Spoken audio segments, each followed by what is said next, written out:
여러분, 혹시 가족에게 배신자라고 불린 적이 있나요? 저는 한국에서 15년째 발레를 가르치고 있는 러시아 출신 교수 아나스타샤입니다. 한국인 남편과 9살 아들 보리스와 함께 행복하게 살고 있었는데 갑작스러운 어머니의 심장마비 소식에 10년 만에 고향으로 달려갔습니다. 그런데 공항에서부터 느껴지는 차가운 시선들. 넌 이제 우리 가족이 아니야. 완전히 한국 사람이 되었잖아라는 삼촌의 날카로운 말에 가슴이 무너졌어요. 심지어 제 아들까지 완전히 외국 아이 같다며 냉대받았습니다. 병원 중환자실에서 의식을 잃으신 어머니를 보며 울고 있는데 가족들은 저를 마치 남처럼 대했어요. 하지만 그때 제 아들이 꺼내든 작은 스케치북 한 권이 모든 걸 바꿔놓았습니다. 9살 아이가 그린 그림 하나가 10년간 쌓인 원망과 오해를 어떻게 녹여냈을까요? 그리고 러시아어를 못하는 한국 아이가 어떻게 러시아 할머니의 마음을 움직였을까요? 정말 믿기 어려운 일들이 벌어졌습니다.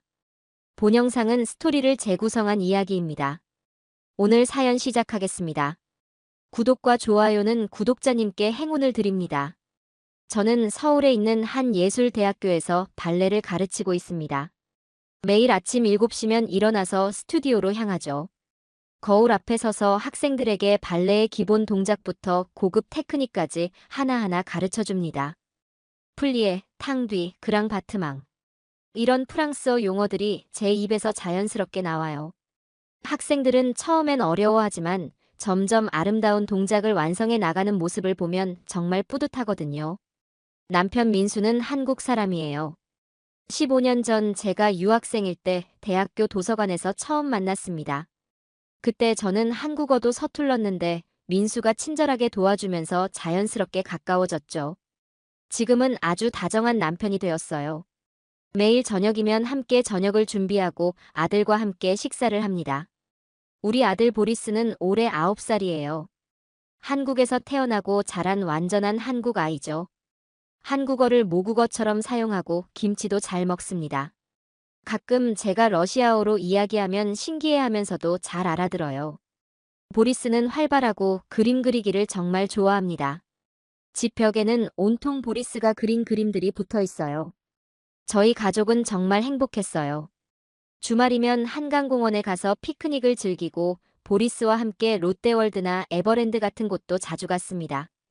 저는 한국 문화에 완전히 적응했다고 생각했어요. 한국 드라마도 보고 한국 음식도 잘 만들어 먹었거든요.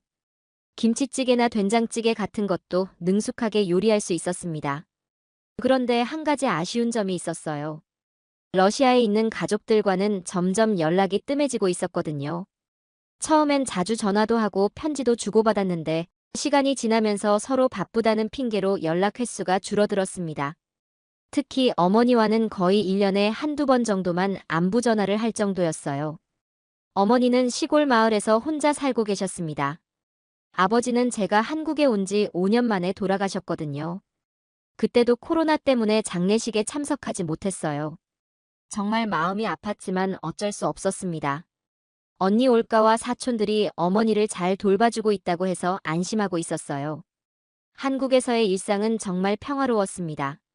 매일 비슷한 패턴으로 살아가면서 큰 걱정 없이 지냈죠. 보리스는 학교에서 친구들과 잘 어울렸고 성적도 좋았어요. 민수는 직장에서 승진도 했고요. 저 역시 대학교에서 인정받는 교수가 되어 있었습니다. 학생들 사이에서는 까다롭지만 실력 있는 선생님으로 유명했어요. 그렇게 평범하고 행복한 일상이 계속될 줄 알았습니다. 러시아는 점점 멀어져가는 추억 속의 고향이 되어가고 있었어요. 한국이 진짜 제 고향이라고 생각하기 시작했죠. 보리스에게도 러시아 이야기는 거의 하지 않았어요. 가끔 동화책을 러시아어로 읽어주는 정도였습니다. 그날은 평범한 화요일이었어요. 오후 수업을 마치고 스튜디오에서 학생들과 함께 연습을 하고 있었습니다.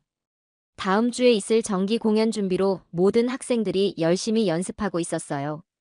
저는 앞에서 동작을 시연하면서 학생들의 자세를 하나하나 교정해주고 있었죠. 그때 갑자기 제 휴대폰이 울렸어요. 평소에는 수업 시간에 전화를 받지 않는데 러시아 국제번호가 표시되는 걸 보고 뭔가 이상하다는 생각이 들었습니다. 혹시 모를 응급 상황일 수도 있다고 생각해서 잠시 수업을 중단하고 전화를 받았어요. 언니 올까의 목소리였는데 평소와 달리 떨리고 있었습니다. 언니는 울먹이는 목소리로 이렇게 말했어요. 아나스타샤, 엄마가 큰일 났어. 어제 밤에 갑자기 가슴을 움켜쥐고 쓰러졌어. 지금 병원 중환자실에 있어. 의사가 심장마비라고 하는데 상태가 너무 위험해. 그 순간 저는 머리가 하얗게 변하는 것 같았어요. 손에서 휴대폰이 떨어질 뻔했죠. 학생들이 저를 걱정스럽게 바라보고 있었지만 아무것도 보이지 않았습니다. 언니는 계속해서 상황을 설명했어요.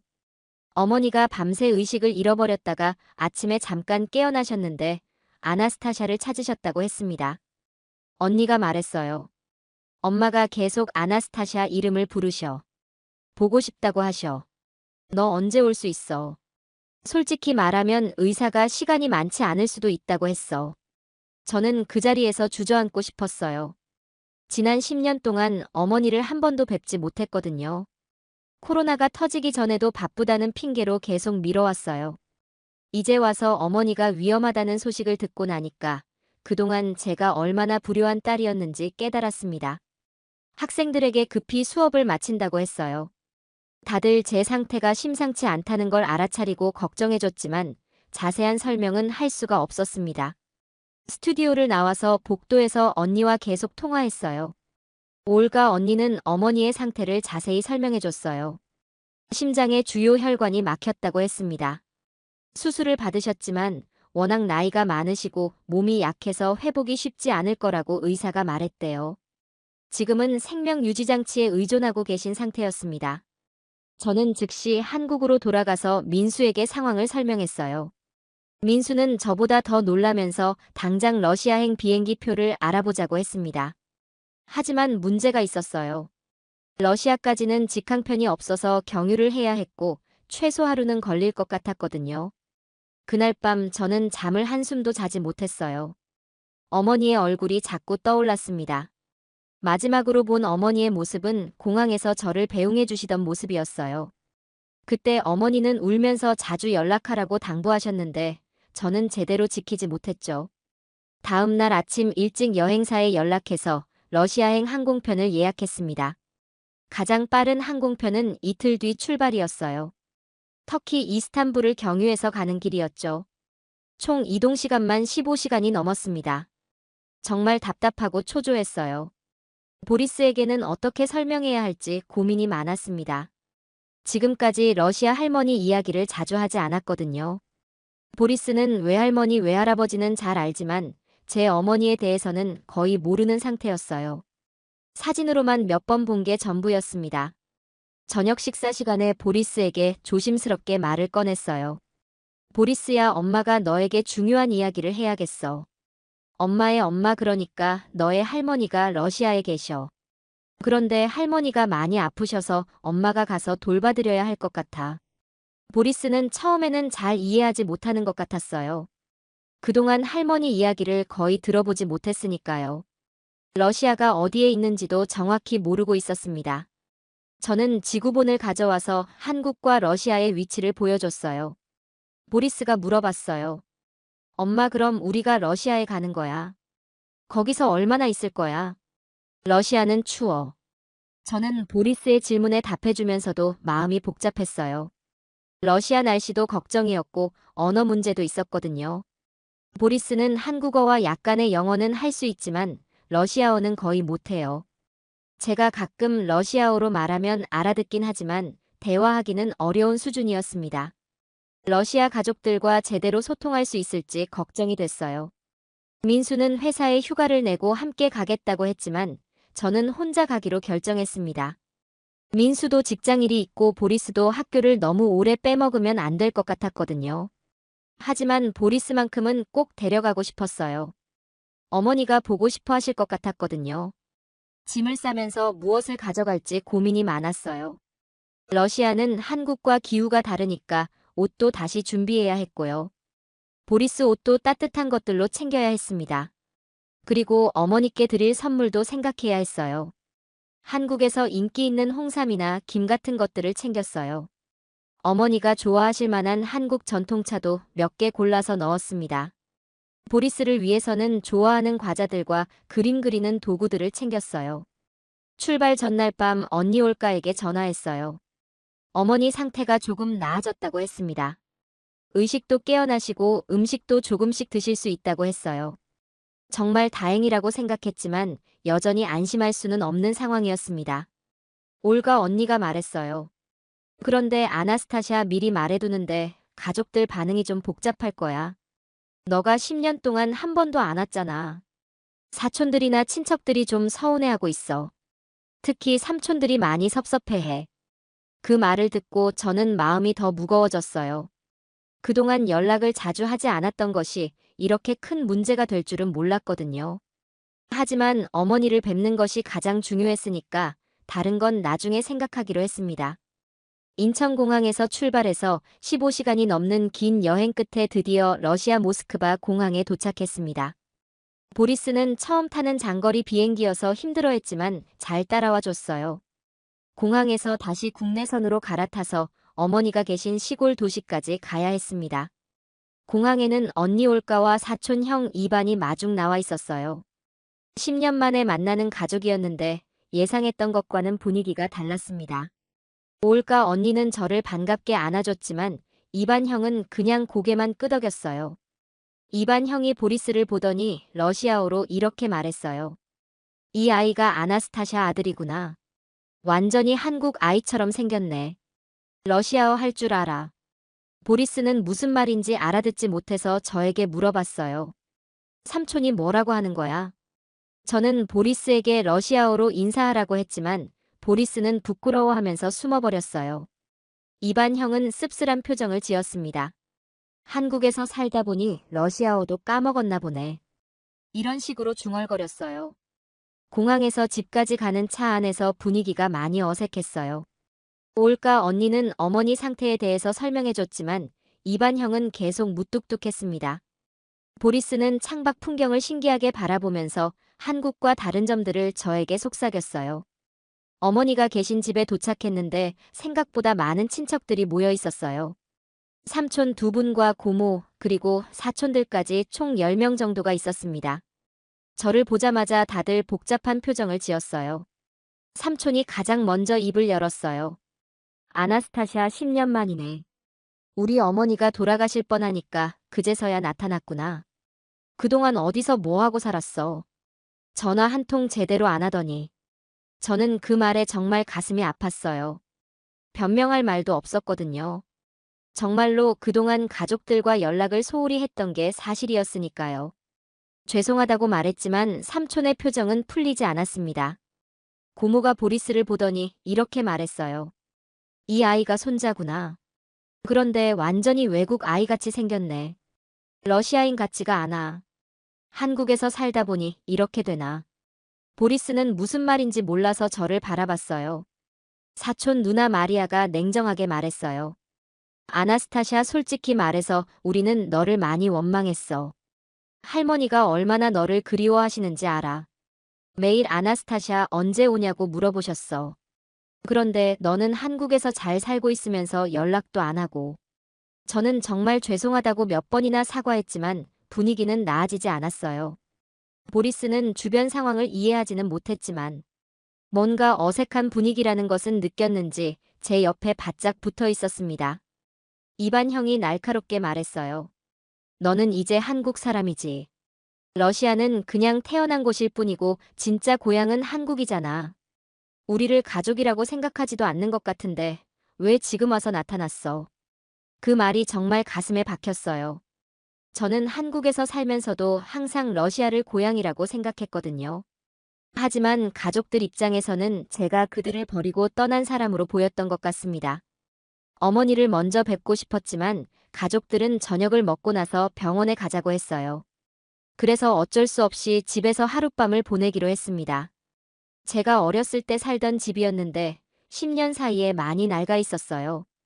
보일러가 제대로 작동하지 않아서 집안이 많이 추웠어요. 보리스는 한국에서는 경험해보지 못한 추위 때문에 떨고 있었습니다. 저는 가져온 따뜻한 옷을 보리스에게 입혀줬지만 여전히 추워했어요. 화장실도 한국과 달라서 보리스가 적응하기 어려워했어요. 변기도 오래된 것이고 따뜻한 물도 잘 나오지 않았습니다. 보리스가 저에게 속삭였어요. 엄마 여기 왜 이렇게 불편해? 우리 집은 언제 가? 저는 보리스를 달래면서도 마음이 복잡했어요.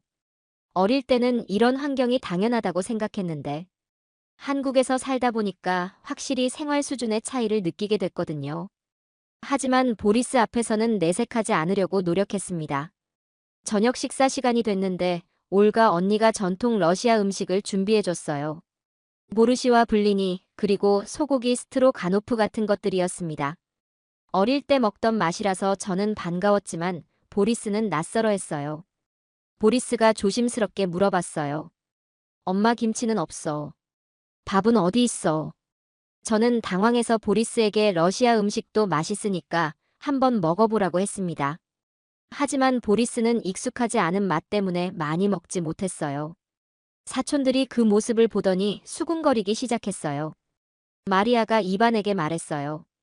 봐, 완전히 한국 아이야. 러시아 음식도 못 먹잖아. 아나스타샤가 제대로 러시아 문화를 가르쳐주지 않았나 봐. 저는 보리스를 변호하려고 했어요. 보리스가 아직 어려서 새로운 음식에 적응하는 시간이 필요하다고 설명했습니다. 하지만 가족들의 시선은 여전히 차가웠어요. 삼촌이 직설적으로 말했어요. 아나스타샤, 너는 이 아이에게 러시아에 대해서 뭘 가르쳐줬어? 할머니, 할아버지가 있다는 것도 제대로 알려주지 않았잖아. 이 아이는 자기가 러시아인이라는 걸 알고나 있어. 저는 변명할 말이 없었어요. 정말로 보리스에게 러시아에 대해서 많이 가르쳐주지 못했거든요. 한국에서 살면서 한국 문화에 적응하는 것만 신경 썼지 러시아 정체성을 유지시켜주지 못했습니다. 그날 밤 보리스와 함께 제 어릴 때 방에서 잤어요. 침대는 오래되어서 삐걱거렸고 이불도 따뜻하지 않았습니다. 보리스는 추위 때문에 잠을 잘 이루지 못했어요. 저는 보리스를 꼭 안아주면서 달랬습니다. 보리스가 저에게 물어봤어요. 엄마, 왜 삼촌들이 우리한테 차갑게 대해? 우리가 뭔가 잘못했어. 저는 보리스에게 어떻게 설명해야 할지 모르겠더라고요. 어른들의 복잡한 감정을 9살 아이에게 설명하기는 어려웠습니다. 그냥 삼촌들이 엄마를 오랫동안 못 봐서 서운해하시는 거라고 설명했어요. 보리스는 그럼 우리가 더 자주 오면 되지 않냐고 물었습니다. 저는 그렇다고 대답할 수밖에 없었어요. 다음 날 아침 일찍 병원에 갈 준비를 하고 있는데 올가 언니가 아침 식사부터 하자고 했어요. 온 가족이 함께 식탁에 둘러앉았는데 분위기가 어제보다 더 무거웠습니다. 어머니 병문안을 가기 전에 가족 회의를 하자는 거였어요. 삼촌이 심각한 표정으로 말을 시작했어요. 아나스타샤, 우리가 솔직한 이야기를 해야 할 것 같아. 어머니가 많이 아프시잖아. 앞으로 누가 어머니를 돌볼 건데? 너는 한국에 살고 있으니까 여기 올 수 없잖아. 저는 그 말에 당황했어요. 물론 지리적으로는 어려운 문제였거든요. 한국에서 러시아까지 오는 데는 시간도 오래 걸리고 비용도 많이 듭니다. 하지만 어머니를 돌보는 것은 제 의무라고 생각했어요. 고모가 날카롭게 말했어요. 의무라고 말하기엔 너무 늦었잖아. 10년 동안 한 번도 안 왔으면서 지금 와서 의무를 다하겠다고. 어머니가 얼마나 외로우셨는지 알아. 매일 아나스타샤 사진을 보면서 언제 올지 기다리셨어. 그때 보리스가 갑자기 러시아어로 물어봤어요. 저는 깜짝 놀랐습니다. 보리스가 그동안 대화를 듣고 있었던 거예요. 할머니가 어디 있어요? 언제 만날 수 있어요? 보리스의 서툰 러시아어를 들은 가족들도 조금 놀란 것 같았어요. 이반 형이 보리스에게 말했어요. 할머니는 병원에 계셔. 많이 아프시거든. 그런데 내가 할머니를 정말 보고 싶어 하는구나. 엄마한테 할머니 이야기 많이 들었어. 보리스는 고개를 저었어요. 아니요, 엄마가 할머니 이야기 거의 안 해줬어요. 그 말에 식탁이 조용해졌어요. 저는 정말 부끄러웠습니다. 보리스가 순진하게 말한 것이지만 가족들에게는 제가 러시아 가족을 얼마나 소홀히 했는지 보여주는 증거가 됐거든요. 마리아가 냉소적으로 웃으면서 말했어요. 그럼 이 아이는 자기 할머니가 러시아에 계신다는 것도 잘 몰랐겠네. 아나스타샤, 너 정말 대단하다. 완전히 한국 사람이 되려고 우리 존재를 지운 거야. 저는 변명하려고 했어요. 그게 아니라 보리스가 아직 어려서 복잡한 이야기를 하지 않았을 뿐이라고 말했습니다. 하지만 설득력이 없었어요. 실제로 저는 보리스에게 러시아 가족에 대해 자세히 말해주지 않았거든요. 삼촌이 단호하게 말했어요. 아나스타샤, 솔직히 말해서 우리는 너를 더 이상 가족으로 생각하지 않아. 너는 이미 한국 사람이야. 한국 남편에 한국에서 사는 한국 아이까지 있잖아. 러시아는 그냥 내가 태어난 곳일 뿐이야. 그 말이 정말 가슴에 박혔어요. 눈물이 났지만 참으려고 노력했습니다. 보리스 앞에서 우는 모습을 보이고 싶지 않았거든요. 하지만 가족들의 차가운 시선이 너무 아팠어요. 보리스가 제 표정을 보더니 갑자기 일어나서 자기 가방을 가져왔어요. 그리고 그 안에서 작은 스케치북을 꺼냈습니다. 한국에서 가져온 거였어요. 보리스가 평소에 그림 그리기를 좋아해서 여행용으로 작은 스케치북을 챙겨온 거였거든요. 보리스가 러시아어로 말했어요. 저는 할머니 그림을 그리고 싶어요. 할머니가 어떻게 생겼는지 모르지만 엄마 닮은 할머니 그림을 그릴 거예요. 그리고 할머니께 선물로 드릴 거예요. 가족들이 보리스의 말을 듣고 조금 당황하는 것 같았어요. 아무리 화가 나 있어도 9살짜리 아이의 순수한 마음 앞에서는 차갑게 대하기 어려웠던 것 같습니다. 올가 언니가 보리스에게 말했어요. 보리스야, 할머니가 그 그림을 받으시면 정말 기뻐하실 거야. 할머니가 너를 얼마나 보고 싶어 하시는지 몰라. 보리스는 환하게 웃으면서 지금 당장 그리고 싶다고 했어요. 병원에 가기 전에 잠깐 동네를 산책하자고 올가 언니가 제안했어요. 보리스에게 제가 어렸을 때 살던 곳을 보여주고 싶다고 했습니다. 사실은 가족들과 떨어져서 잠깐 숨을 돌리고 싶었던 것 같아요. 동네를 걷다가 예전 친구 나타샤를 만났어요. 나타샤는 저와 어릴 때부터 친했던 친구였는데 여전히 이 동네에 살고 있었습니다. 저를 보자마자 깜짝 놀라면서 반갑게 안아줬어요. 나타샤가 말했어요. 아나스타샤, 정말 오랜만이야. 언니한테 들었어. 어머니가 많이 아프시다며. 많이 걱정됐을 텐데. 그런데 이 아이가 내 아들이구나. 정말 귀엽게 생겼다. 나타샤는 보리스에게 친근하게 말을 걸었어요. 보리스도 나타샤의 따뜻한 미소를 보고 금세 마음을 열었습니다. 나타샤는 러시아어와 영어를 섞어서 보리스와 대화했어요. 보리스도 신기해하면서 열심히 대답했습니다. 올가 언니가 잠깐 다른 곳에 간 사이에 나타샤가 저에게 조용히 말했어요. 아나스타샤, 가족들이 많이 서운해하고 있지. 나도 다 들었어. 하지만 너무 마음 상해하지 마. 그 사람들도 어머니 걱정 때문에 예민해진 거야. 나타샤의 따뜻한 말이 정말 위로가 됐어요. 10년 만에 고향에 와서 가족들에게 차가운 대접을 받으니까 정말 외롭고 서러웠거든요. 나타샤만큼은 예전처럼 저를 따뜻하게 대해줘서 고마웠습니다. 나타샤가 계속 말했어요. 그런데 내 아들이 정말 특별한 것 같아. 아까 할머니 그림을 그리겠다고 하는 걸 봤는데 정말 감동적이었어. 아이들은 어른들보다 순수하잖아. 그 아이가 가족들의 마음을 움직일 수 있을 거야. 저는 나타샤의 말에 조금 희망을 가져봤어요. 정말로 보리스가 가족들과 저 사이의 다리 역할을 해줄 수 있을까요? 아직은 상황이 좋지 않았지만 보리스의 순수한 마음이 무언가를 바꿔놓을 수도 있겠다는 생각이 들었습니다. 나타샤가 보리스에게 물어봤어요. 보리스야, 한국은 어때? 재미있어. 러시아와 많이 달라. 보리스는 열심히 한국에 대해서 설명했어요. 한국에는 높은 건물이 많고 지하철도 있고 맛있는 음식도 많다고 했습니다. 그때 보리스가 갑자기 신나서 말했어요. 아, 맞다. 저 춤도 할 줄 알아요. 엄마가 발레 선생님이거든요. 그러더니 갑자기 간단한 발레 동작을 보여줬어요. 플리에와 아라베스크 같은 기본 동작이었지만 9살 아이가 하기에는 꽤 괜찮았습니다. 나타샤가 박수를 치면서 감탄했어요. 와, 정말 잘한다. 아나스타샤, 내가 잘 가르쳤구나. 이 아이는 예술가가 될 것 같아. 그런데 러시아 전통 춤도 배워보면 어떨까?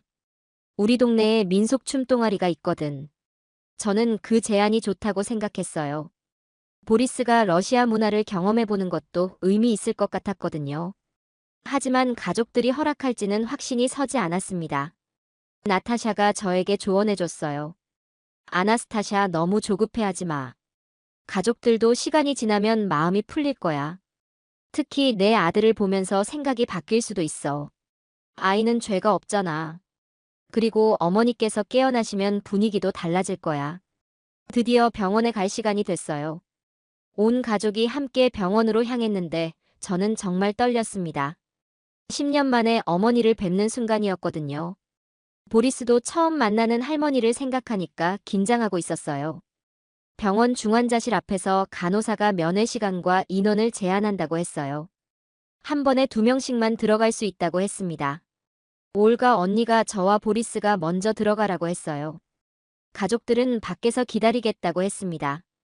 중환자실 문을 열고 들어가는 순간 심장이 쿵쾅거렸어요.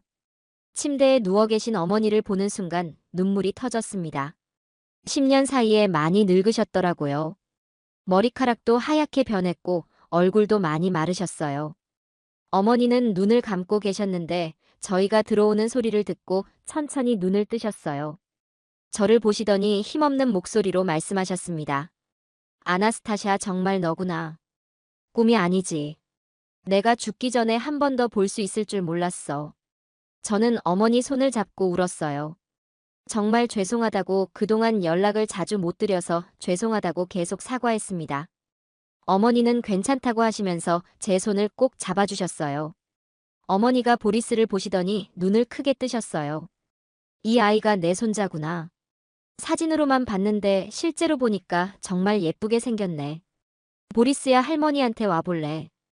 보리스는 처음에는 어색해했지만 천천히 어머니 침대 옆으로 다가갔어요. 어머니가 러시아어로 보리스에게 말씀하셨는데 보리스가 잘 알아듣지 못했어요. 저는 통역해줬습니다. 할머니가 보리스를 정말 보고 싶어 하셨대. 그리고 보리스가 착하고 예쁜 아이라고 하셔. 보리스가 갑자기 가방에서 스케치북을 꺼냈어요. 그리고 아침에 그렸던 그림을 어머니께 보여드렸습니다. 할머니를 위해서 그린 그림이라고 설명했어요. 그림 속에는 3명의 사람이 손을 잡고 춤을 추는 모습이 그려져 있었어요. 보리스가 그림을 설명했어요. 여기는 할머니고 여기는 엄마고 여기는 저예요. 우리가 모두 함께 춤을 추는 거예요. 한국 춤도 추고 러시아 춤도 추는 거예요. 그러면 할머니가 아프지 않을 거예요. 어머니가 그 그림을 보시더니 눈물을 흘리기 시작하셨어요. 정말 고맙다고 하시면서 보리스를 가까이 부르셨습니다. 보리스는 어머니 손을 잡아드렸어요. 어머니가 보리스의 손을 만지시면서 따뜻하다고 하셨습니다. 그때 정말 놀라운 일이 일어났어요. 어머니가 갑자기 한국어로 말씀하신 거예요. 고맙다, 보리스야. 정말 고맙다. 발음이 서툴렀지만 분명히 한국어였어요. 저는 깜짝 놀랐습니다. 어머니가 언제 한국어를 배우셨을까요? 보리스도 놀라면서 물어봤어요. 할머니가 한국어 할 줄 아세요? 어머니가 웃으시면서 말씀하셨어요. 손자를 위해서 조금씩 배웠어. 아나스타샤가 한국에 있으니까 한국어를 알아야 할 것 같아서. 그 순간 저는 정말 감동받았어요. 어머니가 그동안 저와 보리스를 생각하면서 혼자 한국어를 공부하고 계셨던 거예요. 인터넷이나 책을 보면서 조금씩 배우셨던 것 같아요. 보리스가 신나서 말했어요. 할머니, 그럼 저랑 한국어로 이야기할 수 있어요. 저도 러시아어 배울게요. 그러면 할머니랑 더 많은 이야기할 수 있어요. 어머니가 정말 기뻐하시면서 보리스 머리를 쓰다듬어 주셨습니다. 어머니와 보리스가 대화하는 모습을 보면서 저는 마음이 따뜻해졌어요. 10년 동안 만나지 못했던 시간이 한순간에 줄어드는 것 같았습니다. 보리스의 순수한 마음이 어머니께 큰 위로가 되는 것 같았어요. 면회 시간이 끝나서 밖으로 나왔는데 가족들이 모두 기다리고 있었어요. 삼촌이 어머니 상태가 어떠냐고 물어봤습니다. 저는 어머니가 많이 좋아지신 것 같다고 말했어요. 보리스 때문에 정말 기뻐하셨다고 했습니다. 보리스가 가족들에게 자랑스럽게 말했어요. 할머니가 제 그림을 정말 좋아하셨어요. 그리고 한국어도 할 줄 아세요. 저랑 한국어로 이야기하셨어요. 가족들이 놀라는 표정을 지었어요. 이반형이 물어봤어요. 정말 어머니가 한국어를 하셨어. 어떻게 배우신 거야? 저는 어머니가 혼자서 공부하셨던 것 같다고 설명했습니다. 보리스와 저를 위해서 말이죠. 그 이야기를 듣고 가족들의 표정이 조금 달라졌어요. 어머니가 그렇게까지 저희를 생각하고 계셨다는 걸 알고 놀란 것 같았습니다. 마리아가 말했어요. 어머니가 정말 아나스타샤와 보리스를 많이 사랑하시는구나. 병원에서 나와서 집으로 돌아가는 길에 보리스가 갑자기 제안했어요. 엄마, 저 할머니한테 춤도 보여드리고 싶어요. 발레 춤 말이에요. 할머니가 좋아하실 것 같아요. 저는 그 제안이 좋다고 생각했어요. 올가 언니가 말했어요. 그런데 병원에서는 춤을 출 수 없잖아. 집에서 연습해보고 나중에 어머니가 퇴원하시면 보여드리면 어떨까? 보리스는 지금 당장 하고 싶다고 했어요. 그때 나타샤가 나타났어요. 아까 만났던 친구였는데 저희를 따라온 거였어요. 나타샤가 말했어요. 보리스야, 우리 동네 문화센터에 가면 넓은 공간이 있어. 거기서 춤을 춰볼래. 그리고 러시아 전통 춤도 배워보자. 보리스가 신나게 좋다고 했어요. 가족들도 반대하지 않았습니다. 오히려 보리스가 러시아 문화를 경험해보는 것을 좋게 생각하는 것 같았어요. 문화센터에 도착해서 보리스가 발레 동작을 보여줬어요. 간단한 기본 동작들이었지만 9살 아이가 하기에는 정말 우아했습니다. 가족들이 박수를 쳐주면서 감탄했어요. 나타샤가 러시아 민속춤 동작을 가르쳐줬어요. 보리스는 처음 보는 동작들이었지만 금세 따라 했습니다. 발레를 배운 덕분인지 몸의 균형감이 좋아서 러시아 춤도 잘 소화했어요. 이반 형이 놀라면서 말했어요. 이 아이 정말 춤에 재능이 있네. 발레도 잘하고 우리 전통 춤도 금세 배우고. 아나스타샤, 내가 잘 가르쳤구나. 처음으로 이반 형이 저를 인정해주는 말을 한 거였어요. 사촌들도 보리스와 함께 춤을 추기 시작했어요. 러시아 전통 음악에 맞춰서 모두 함께 춤을 췄습니다. 보리스는 정말 즐거워했어요. 한국에서는 경험해보지 못한 새로운 문화였거든요. 다음 날 다시 병원에 갔을 때 어머니 상태가 많이 좋아져 있었어요. 의사 선생님도 놀라실 정도로 회복이 빨랐습니다.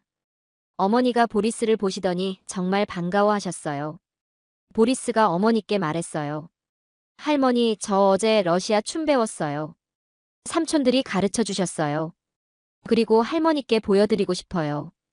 어머니가 정말 기뻐하시면서 보고 싶다고 하셨습니다. 간호사에게 허락을 받고 병실에서 보리스가 간단한 춤을 췄어요. 발레 동작과 러시아 민속춤 동작을 섞어서 짧은 공연을 보여드렸습니다. 어머니가 정말 감동하시면서 계속 박수를 쳐주셨어요. 어머니가 말씀하셨어요. 보리스야, 너는 정말 특별한 아이구나. 한국 춤도 추고 러시아 춤도 추고 두 나라의 문화를 모두 가지고 있어. 할머니가 정말 자랑스러워. 그때 가족들이 모두 병실로 들어왔어요. 어머니 상태가 좋아져서 면회 제한이 완화된 거였습니다. 온 가족이 어머니 주위에 둘러앉았어요. 며칠 만에 처음으로 화기애애한 분위기였습니다. 보리스가 삼촌들에게 말했어요. 삼촌들, 어제 가르쳐 주신 춤 정말 재미있었어요. 한국에 가서도 친구들에게 보여줄게요. 그러면 친구들이 러시아 문화를 알 수 있을 거예요. 마리아가 보리스에게 말했어요. 보리스야, 그럼 너는 한국 아이이면서 동시에 러시아 아이이기도 하구나. 정말 멋져. 두 나라의 좋은 점을 모두 가질 수 있잖아. 삼촌이 저에게 말했어요. 아나스타샤, 이 아이를 보니까 생각이 달라졌어. 내가 한국에서 사는 것이 우리를 버린 게 아니라 새로운 삶을 개척한 거였구나. 그리고 이렇게 훌륭한 아이를 키웠잖아. 저는 정말 놀랐어요. 며칠 전만 해도 차갑게 대하던 삼촌이 이렇게 말씀해 주시다니. 보리스가 정말로 가족들의 마음을 바꿔놓은 거였어요. 고모도 말했어요. 보리스를 보니까 아나스타샤가 한국에서 얼마나 열심히 살았는지 알 것 같아. 이런 아이를 키우려면 정말 많은 노력이 필요했을 텐데. 우리가 너무 섭섭해했나 봐. 어머니가 가족들을 보시면서 말씀하셨어요. 내가 아프면서 깨달은 게 있어. 가족은 멀리 있어도 마음으로는 함께 있는 거야. 아나스타샤가 한국에 있지만 항상 우리를 생각하고 있었어. 이 아이가 그 증거야. 보리스가 갑자기 아이디어를 냈어요. 할머니, 제가 한국에서 러시아어 배워서 다음에 올 때는 러시아어로 할머니랑 이야기할게요. 그리고 삼촌들도 한국어 배우면 어떨까요? 그러면 서로 더 가까워질 수 있을 거예요. 이반 형이 웃으면서 말했어요. 그런 좋은 아이디어가 있구나. 나도 한국어 배워볼게. 그러면 아나스타샤와 더 많은 이야기를 할 수 있겠네. 어머니가 많이 회복되셔서 일반 병실로 옮겨졌어요. 의사 선생님도 빠른 회복에 놀라신다고 했습니다. 가족의 사랑과 보리스의 밝은 에너지가 어머니께 큰 힘이 된 것 같았어요. 병실에서 어머니가 저에게 조용히 말씀하셨어요. 아나스타샤, 내가 너에게 전해주고 싶은 게 있어. 집에 가서 가져올게. 보리스에게 줄 선물이야. 저는 궁금했지만 어머니가 비밀이라고 하시면서 웃으셨어요. 다음 날 올까 언니가 집에서 작은 상자를 가져왔어요. 어머니가 평소에 아끼시던 보석함이었습니다.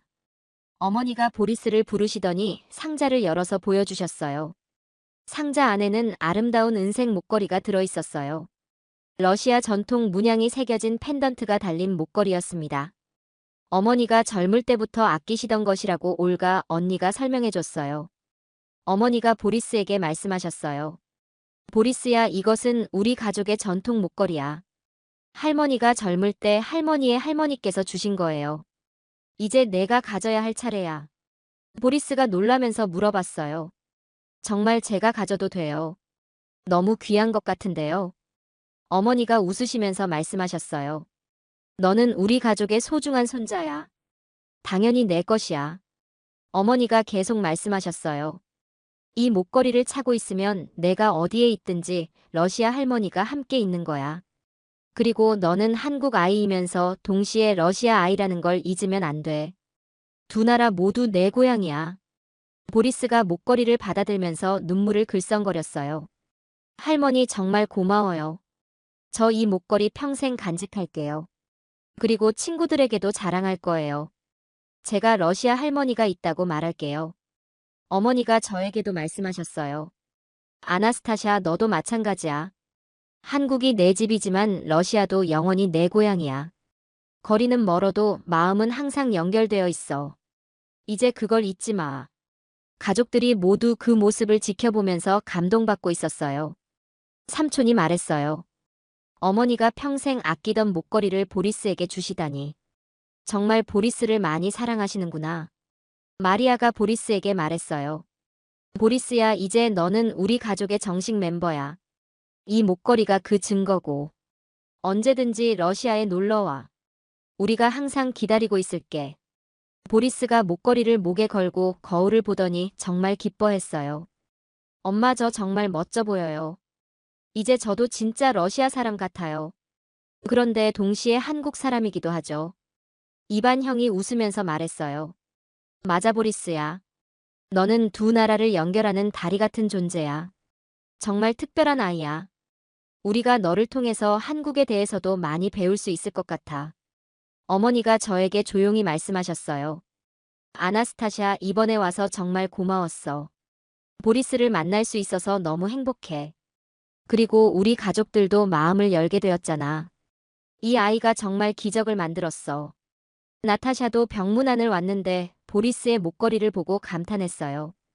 정말 아름답다고 하면서 보리스가 러시아와 한국의 문화대사 같다고 말했습니다. 보리스가 그 말에 정말 자랑스러워했어요. 저는 어머니께 감사 인사를 드렸어요.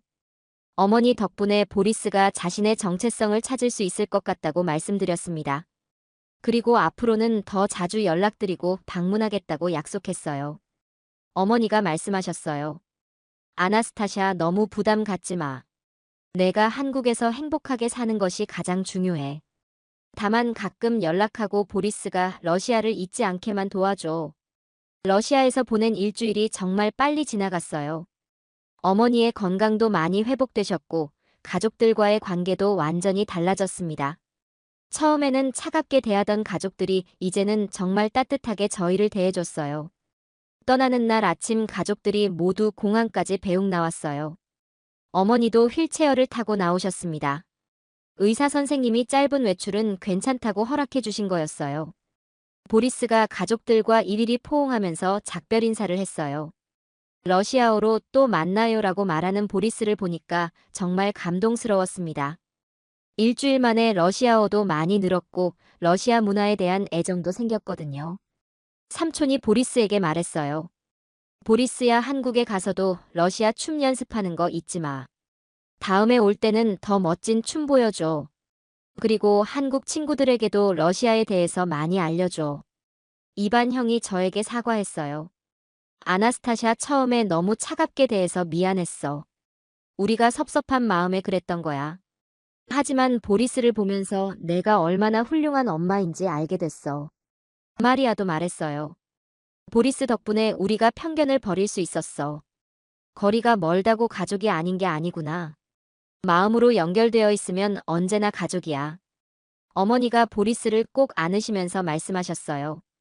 보리스야, 할머니가 너를 정말 사랑해. 멀리 있어도 항상 너를 생각할 거야. 그리고 내가 목걸이를 차고 있으면 할머니도 함께 있는 거야. 보리스가 어머니께 약속했어요. 할머니, 저 한국어랑 러시아어 둘 다 열심히 공부할게요. 그리고 발레도 계속 배우고 러시아 춤도 연습할 거예요. 다음에 올 때는 더 멋진 공연 보여드릴게요. 공항에서 작별하는 순간 모두 눈물을 흘렸어요. 하지만 처음 왔을 때와는 완전히 다른 눈물이었습니다. 슬픔의 눈물이 아니라 사랑과 희망의 눈물이었어요. 비행기 안에서 보리스가 저에게 말했어요. 엄마, 저 정말 좋은 시간이었어요. 할머니도 만나고 삼촌들도 만나고. 이제 저는 한국과 러시아 두 곳 모두 제 고향이라는 걸 알겠어요. 저도 이번 여행을 통해서 많은 걸 깨달았어요. 고향이라는 게 하나의 필요는 없다는 것을요. 사랑하는 사람들이 있는 곳은 모두 고향이 될 수 있다는 걸 알게 됐습니다. 한국에 돌아와서 민수에게 모든 이야기를 들려줬어요. 민수도 정말 감동받으면서 보리스가 대단하다고 칭찬해줬습니다. 그리고 다음에는 자신도 함께 러시아에 가보고 싶다고 했어요. 보리스는 학교에서 친구들에게 자랑스럽게 말했어요. 저는 한국 사람이면서 동시에 러시아 사람이에요. 두 나라 모두 제 고향이에요. 친구들이 신기해하면서 러시아 춤도 보여달라고 했대요. 그 후로 저희는 러시아 가족들과 정기적으로 연락하고 있어요. 화상통화도 자주 하고 보리스는 러시아어 공부도 열심히 하고 있습니다. 어머니의 건강도 계속 좋아지고 계세요. 보리스는 이제 자신의 정체성에 대해서 확신을 가지고 있어요. 한국에서 태어나고 자랐지만 러시아의 피도 흐르고 있다는 것을 자랑스러워합니다. 그리고 두 문화의 장점을 모두 배우려고 노력하고 있어요. 저 역시 이제는 당당하게 말할 수 있어요. 저는 러시아에서 태어났지만 한국에서 새로운 삶을 시작했습니다. 그리고 두 나라 모두 제 고향이에요. 보리스도 마찬가지고요. 여러분도 혹시 고향을 떠나 새로운 곳에서 살고 계신다면 기억하세요. 고향은 하나의 필요가 없어요. 사랑하는 사람들이 있고 추억이 있는 곳은 모두 고향이 될 수 있습니다. 그리고 아이들은 어른들이 생각하는 것보다 훨씬 더 큰 힘을 가지고 있어요. 순수한 마음 하나로 얼어붙은 관계도 녹일 수 있거든요.